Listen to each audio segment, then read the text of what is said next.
Tio Carpio, na, nasaan na ho si Ruben? Tanong ni Gonzalo paggising nito. Wala na, iho. Kagabi pa yun naglaho. Gisingin mo na dyan ang mga kasama mo. Uusad na tayo patungo ng Siokon. Sagot naman ni Pio Carpio. Habang nagsasalita noon si Pio Carpio, patuloy ang paglagay nito ng kanilang mga kailangang gamit sa paglalakbay. Bago pa man sumikat ang haring araw, nakapag-umpisa ng maglakbay sila Pio Carpio. Palaisipan man para sa pangkat ni Pio Carpio ang paglaho ni Ruben, nananatili pa rin ang pagkamangha nila dito. Hindi kasi nila lubos sukat akalain na ang taong milya-milya ang layo sa kanilang kinaroroonan. Ilang minuto lang ang binuno nang marating ang kanilang kinaroroonan.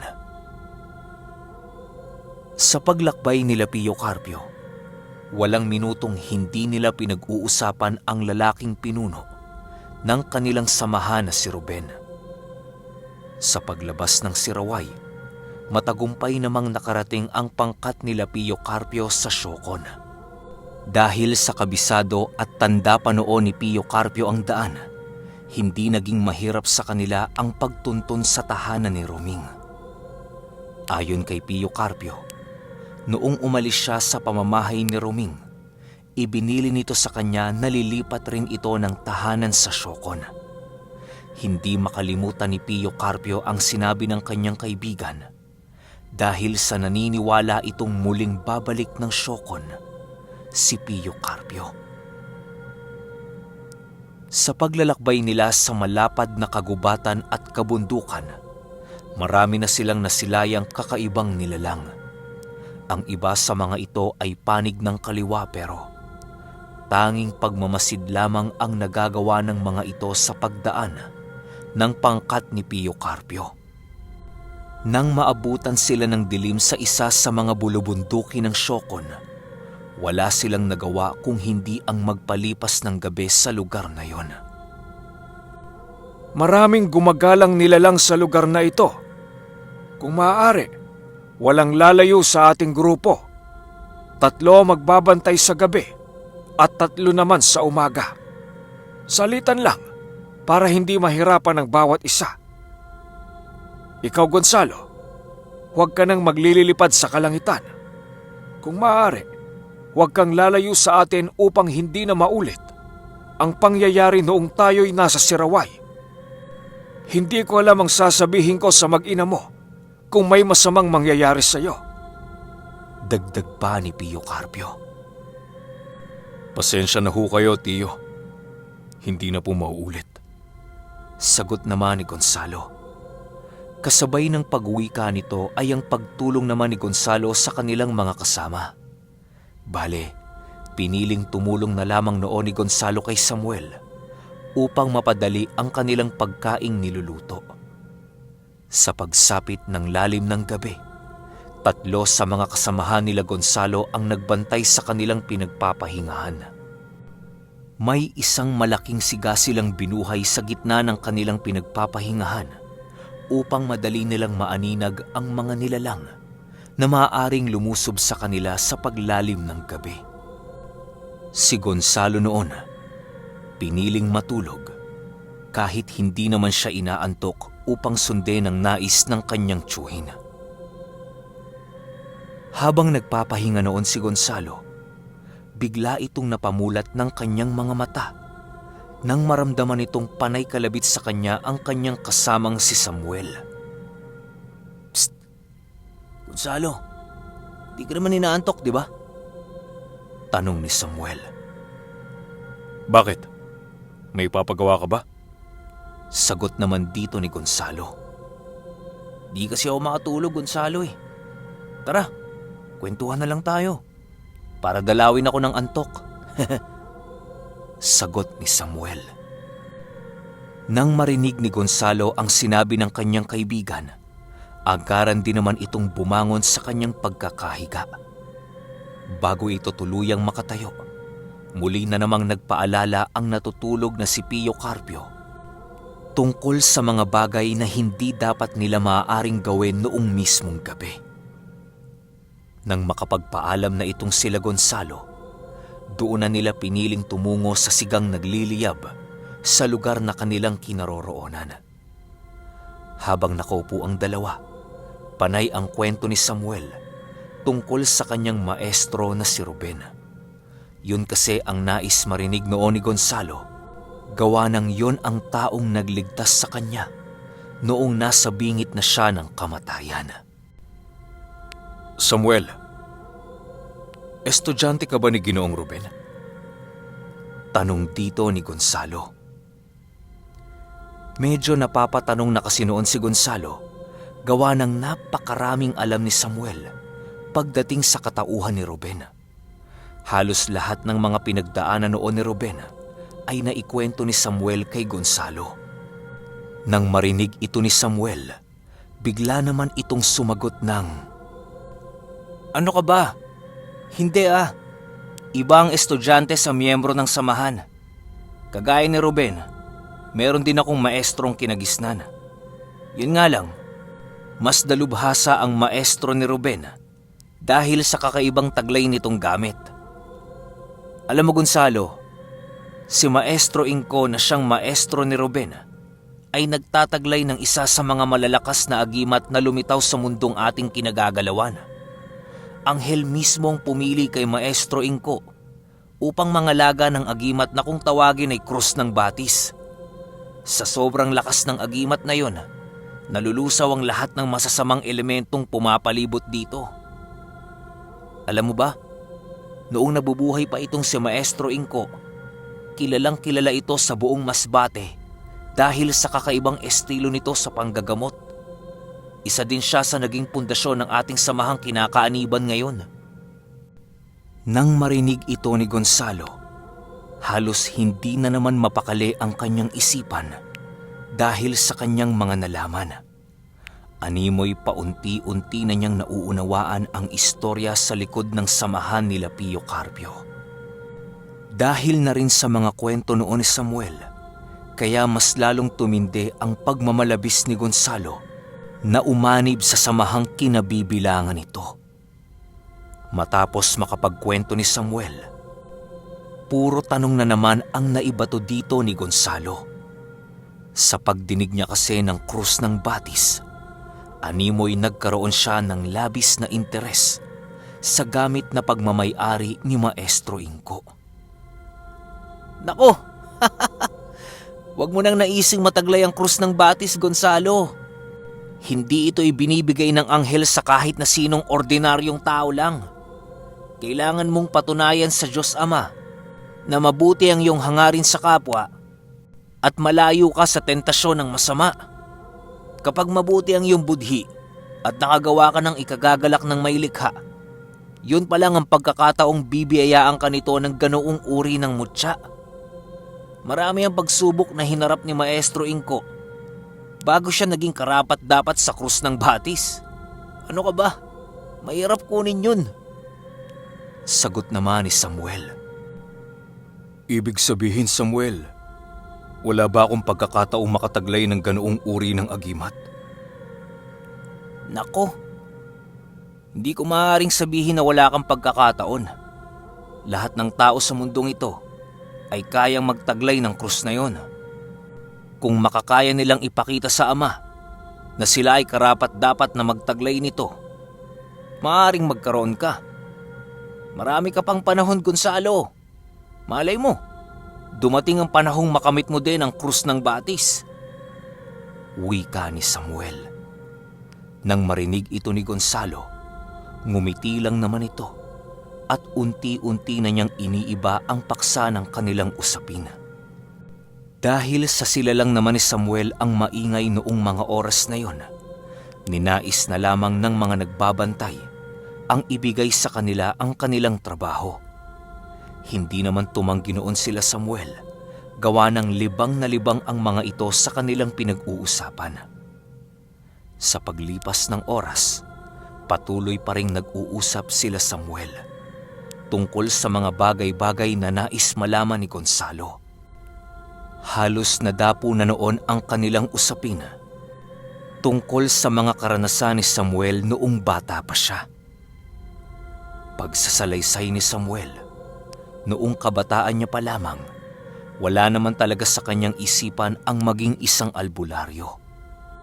Dahil sa mabarkadang tao noon si Samuel, halos malulung na ito sa bisyo na hindi naman angkop sa kanyang edad.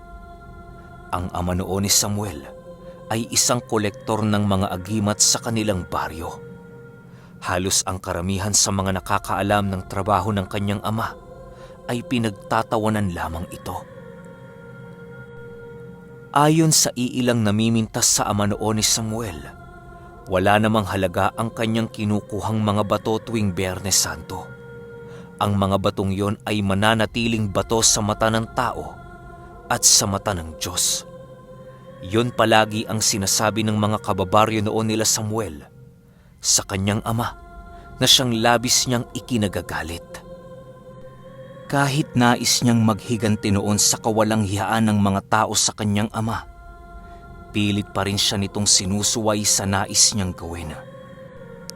Tandang-tanda pa noon ni Samuel ang palaging sinasabi sa kanya ng kanyang ama na, Hindi paghihigante ang solusyon kung nais mong magbago ang pagtingin sa iyo ng tao. Walang mareresolba ang karahasan bagkus ay magbibigay lamang ng karagdagang puot sa puso ng tao. Dahil sa katagang palaging naririnig noon ni Samuel sa kanyang ama, kaya nagkaroon ng kanyang puso ng espasyo para sa pagbabago. Sa paglipas ng kabataan ni Samuel, natuto siyang mamuhay alinsunod sa paniniwala ng kanyang ama. Dahil sa mga pangyayaring yon, nagawa na ring sumama ni Samuel sa kanyang ama sa pagkuha nito ng mga agimat. Ang una niyang pagsama sa kanyang ama ay ang pagkuha ng isang suso mula sa diwata ng sapa. Maraming ritual ang inilagay ng kanyang ama para lamang makuha ang bahay ng suso na kanyang nais. Dahil sa masyadong malakas ang gabay ng mutya, halos mamatay na sa hirap noon ang kanyang ama. Patuloy ang pagsigaw nito habang nakahawak sa tubig ng sapa na para bang merong kung anong nilalang ang nagpapahirap sa kanya. Dahil sa hindi pagaanong mulat noon ang ikatlong mata ni Samuel, labis ang pagtataka niya sa pinaggagagawa ng kanyang ama. Isipin niyo, nakalublob lamang ang kamay ng ama noon ni Samuel sa sapa, pero para bang hirap na hirap niya itong bunutin. Halos kitang-kita na noon ni Samuel na ibinubuhos na ng kanyang ama ang buong puwersa niya, makuha lamang ang kanyang kamay. Ilang minuto pa noon ang lumipas, matagumpay namang nakuha ng kanyang ama ang mga kamay nito. Pagbukas ng ama ni Samuel ng kanyang kamao, laking gulat na lamang noon ang binatilyo nang makita niya ang bahay ng susong sinasabi nito. Dahil sa pangyayaring yon, mas lalong tumibay ang paniniwala ni Samuel tungkol sa mga mutyang bigay ng kalikasan. Yun na din ang naging gabay niya sa pagtahak ng kanyang tadhanang maging isang ganap na antinghero. Sa paglipas ng panahon, halos marami ng karga sa katawang taglay noon si Samuel. Dahil sa usong-uso noon ang subukan ng agimat tuwing pista, pinili niyang yon ang maging kanyang entablado upang ipakita ang kanyang natatanging abilidad. Sa unang pista, pinili niyang huwag munang sumali upang manood ng subukan ng agimat. Sa unang pagkakataon, doon niya nasilayan si Ruben na isa sa mga kalahok sa subukang yon. Noong una, hindi ito napansin ni Samuel dahil sa ordinaryo nitong kasuotan. Pero nang sumubok na ito ng kanyang karga, doon niya napatunayang isa itong dalubhasa sa kanyang larangan. Nang masilayan ni Samuel ang ipinamalas noon ni Ruben, Pinili niyang alamin ang pagkakakilanlan nito. Sa lahat kasi ng mga kalahok, si Ruben lamang ang namumukod tanging may matinding karga. Sa pagtatanong noon ni Samuel, doon niya nalaman ang pangalan ni Ruben at tirahan nito. Hindi niya ito nagawang puntahan sa tirahan nito, gawa ng nababahala noon si Samuel para sa kanyang kaligtasan. Maaari kasing mapasabak noon sa duelo si Samuel kung nagkataong hindi sila magiging magkasundo sa kanilang usapan. Sa pagtanda ni Samuel, doon niya nakilala ang iba pa nilang kaanib sa samahan. Dahil sa mas nais niyang mapalapit kay Ruben, pinili niyang umanib sa samahang yun. Dagdag pa ni Samuel na kapag sumali ka sa samahang pinamumunuan ni Mamang, kailangan mong magdasal ng buong araw sa isang linggo. Katakot-takot na dasal ang iyong gagawin bilang paghahanda sa pinakahuling pagsubok. Ang huling pagsubok ay kailangan mong patunayan na totoo at buhay ang iyong agimat o mutyang pinangangalagaan. Dahil sa subok na ni Samuel ang kanyang karga, nagawa niyang makapasok sa samahan ng hindi gaanong nahihirapan. Sa paglipas ng taong nasa ilalim sila ng puder ni Ruben, maraming nalaman at naranasan si Samuel. Doon niya rin unti-unting nakilala ang pag-uugali ni Ruben. Lahat ng inisip niya noon kay Ruben ay salungat sa totoong pag-uugali nito. Halos hindi niya inaasahang napakabait nitong tao at para bang malabo itong makaramdam ng galit sa kanyang kapwa. Napakasaya nitong kausap at napakapositibo nito sa buhay. Dahil kay Ruben, mas lalong naging dalubhasang albularyo itong si Samuel. Sa paglipas ng taon, isa si Samuel sa mga napili ni Ginang Sedes upang mamahala sa Tungawan. Magmula noong nakalipat na si Samuel sa Tungawan, halos hindi na niya gaanong nakikita si Ruben. Pero bago niya nilisan ang masbate, merong ibinigay sa kanya si Ruben na isang ugat ng puno. Dahil sa ugat na ibinigay ni Ruben, makakayang humingi dito ng tulong ni Samuel kung labis niya itong kakailanganin. Matapos makapagkwento ni Samuel, halos hindi na makaimik noon si Gonzalo. Nang makaramdam na ng antok noon si Samuel, pinili niyang magpaalam na kay Gonzalo upang makapagpahinga na siya ng maayos. Si Gonzalo naman noong mga oras na yon, wala nang nagawa kung hindi ang bantayan ng kanyang mga kasama. Kailangan niyang bantayan ng mga ito hanggang hating gabi dahil sa yon ang oras ng salitan. Ang 3 tao kasing magbabantay sa kanilang pinagpapahingahan ay nauna pa sa kanilang 2 matulog. Habang nagmamasid noon si Gonzalo sa paligid, biglang merong nakapukaw ng kanyang atensyon sa kagubatan. Kahit napakadilim noon ng gubat, kitang-kita pa rin ni Gonzalo ang isang puting kabayong naglalakad ng dahan-dahan. Napakalayo nito sa kanila pero ramdam ni Gonzalo na sila ay pinagmamasdan nito. Nang tumalikod na ang kabayong puti sa kanilang kinaroroonan, doon nasipat ni Gonzalo ang isang lalaking hindi gaanong kataasan. Nakasalakot habang nakasakay sa kabayong puti. Sa pagtalikod ng kabayo, segundo lang ang pagitan nang mawala ito sa mga paningin ni Gonzalo. Gulat na gulat noon si Gonzalo, gawa nang wala pa ni isang nilalang ang nakayang bulagin ang kanyang paningin dahil sa bilis nitong tinataglay. Naging palaisipan noon kay Gonzalo kung ano o sino ang nilalang na kanyang nakita. Sa paglalim ng gabi, nagising na nga ang mga magbabantay sa kanilang kinaroroonan hanggang umaga. Si Gonzalo noong mga oras na yon ay piniling humiga na upang makapagpahinga.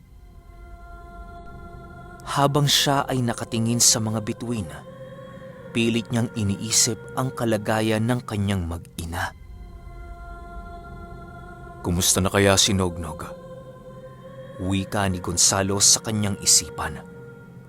Dahil sa hindi pa siya noon nakakatulog, pinili niyang bilangin na lamang ang mga bituin na kanyang nasisilayan. Ilang minuto pa ang lumipas, nagwika ang isa sa mga albularyong nagbabantay ng, "Gonzalo, gisingin mo ang mga kasama natin. Merong nakaambang panganib sa paligid." Kahit pabulong lang ang pagwika ng albularyo, agaran din itong napukaw ang nagpapahingang sistema ni Gonzalo. Walang sabi-sabi, agaran niyang kinalabit ang katabi niya upang sabihin ang nakita ng nagbabantay. Agaran din namang nagising noon si Samuel, napapungas-pungas pa ng kanyang mga mata. Pagtayo ni Gonzalo sa kanilang pinaghihigaan, dali-dali niya namang nilapitan si Pio Carpio. Sa paggising noon ni Pio Carpio, agad din namang nagmasid si Gonzalo sa paligid. Doon niya nasilayan ang mga kakaibang nilalang na halos maihahalin tulad muna sa isang aswang. Ilang minuto pa ang lumipas, biglang sumigaw si Pio Carpio ng, Huwag ninyong titingnan ang mga mata nila! Sa pagsigaw ni Pio Carpio ng mga katagang yan, agaran din naman itong sinunod ng kanyang mga kasama. Paglalarawan ni Gonzalo sa mga nilalang na kanyang nasilayan, meron itong kulay lilang mga mata, kulay abong mga balat, at mga nagsisitalasang kuko. Ang balat ng nilalang na yon ay halos maihahalin tulad muna sa isang bato. Gawa ng sipat ni Gonzalo ang mga biyak ng balat nito. Meron din yung sungay sa tuhod na parabang gawa din sa bato. Habang nakikiramdam noon sila Gonzalo, panay na ang usal ng kanyang mga kasama upang maitaas nila ang kanilang bakod at puder sa kanilang mga sarili. Okay, alam na. Parang alam na no, yung nakita ni Gonzalo dun sa loob ng gubat. Kinikilig talaga ako sa kwento na to. Pahintay na lang ako ng 35 siguro mga gabi. Kasi meron tayong upload mamayang 5 PM. At dun sa upload natin ng 5 PM, ando doon lahat ng shoutout. So pakinggan nyo hanggang dulo. Yun lang. Hanggang sa susunod na kwento. Salamat.